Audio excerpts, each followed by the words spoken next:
रमन ने दिया शगुन को धमकी, इशिता के उड़े होश। जी हाँ दोस्तों, जब इशिता आदि को लेकर जा रही होती है, उससे बात करती है तो वो कहता है मुझे आप में कोई इंटरेस्ट नहीं है और वैसे भी मैं आपका बेटा नहीं हूँ, सो प्लीज आप इस प्रकार से मेरी बातें मत करो।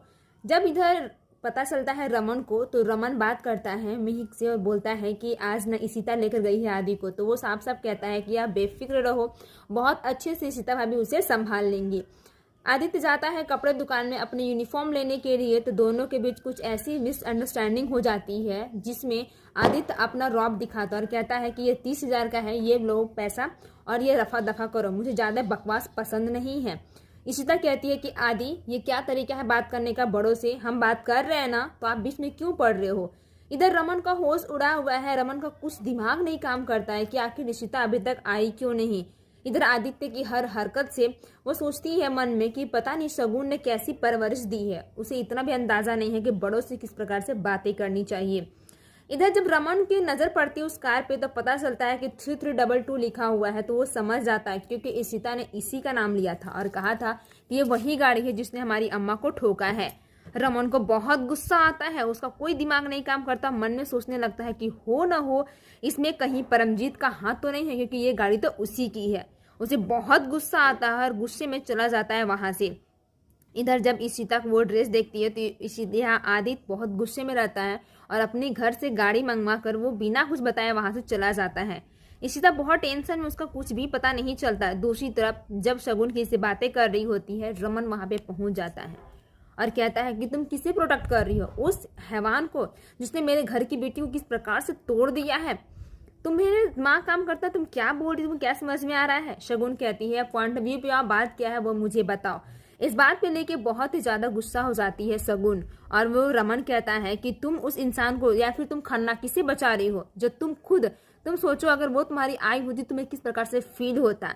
शगुन को बहुत बुरा लगता है और शगुन चिल्लाती है और कहती है बस करो, ये कौन सा तरीका है बात करने का, तुम्हारा दिमाग ठीक है।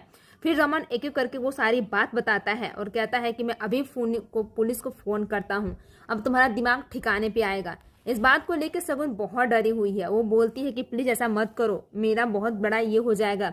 जब इधर इशिता का फोन आता है, पता चलता है कि आदित्य बिना कुछ बताए इशिता को वहां से चल दिया है गाड़ी मंगा के, तो उसे बहुत गुस्सा आता है। लेकिन बातों बातों में इशिता को यह बात पता चल जाता है कि ये एक्सीडेंट किसी और ने नहीं बल्कि परम ने किया है। उसे बहुत गुस्सा आता है और गुस्से में बहुत कुछ सुना देती है। दूसरी तरफ वो अपने जीजू को फोन करती है और कहती है कि बाला जीजू प्लीज आप अम्मा के घर जल्दी से जल्दी आ जाओ। वो कहने लगता है कि आखिर बात क्या है, तुम ऐसा क्यों बुला रही हो। तो वो कहती है मुझे कुछ नहीं सुनना है, बस आप आ जाओ। इधर शगुन बहुत टेंशन में और कहती है प्लीज रमन तुम पुलिस को मत बुलाना, मुझे बहुत टेंशन हो रही है, तुम समझ रहे हो मैं क्या बोलना चाह रही हूँ।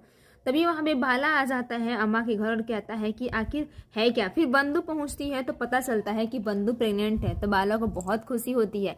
ऐसे उसे डर लगा रहता है कि पता नहीं बाला कैसा रिएक्ट करेगा, लेकिन उसकी खुशी सातवें आसमान पे रहता है और कहता है कि वाह हम मॉम डैड फिर से बनने वाले हैं, मुझे कितनी ज्यादा खुशी हो रही है, तुम्हें अंदाजा भी है, तुम क्या बोल रही थी, तुम डर क्यों रही थी।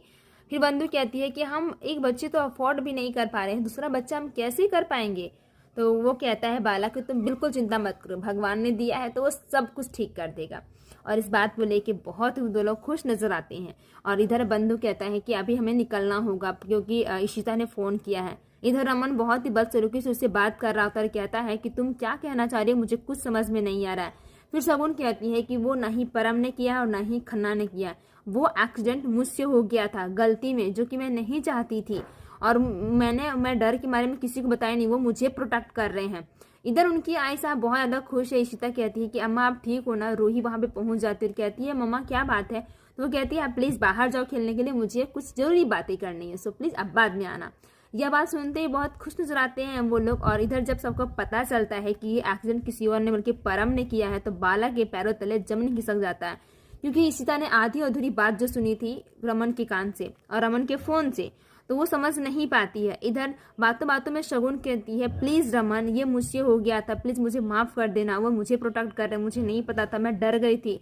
और ये पैसों की बात नहीं है। आदित्य यहाँ पर देख लेता है कि पुलिस आने वाली है, वो बहुत डर जाता है और डरे में बोलता है प्लीज़ माँ ये अब पुलिस क्यों आ रही है, प्लीज़ मुझे बताना, मुझे बहुत डर लग रहा है, क्या बात है, सब कुछ ठीक है ना। वहीं आगे वाले एपिसोड में दिखाया जाएगा कि ये एक्सीडेंट किसी और नहीं बल्कि आदित्य ने किया, जो कि शगुन छिपा रही है। तो आपको क्या लगता है, सच्चाई सामने आएगी, इशिता क्या करेगी? देखने के लिए वीडियो को लाइक कर ले, हमारे चैनल को सब्सक्राइब कर ले। धन्यवाद।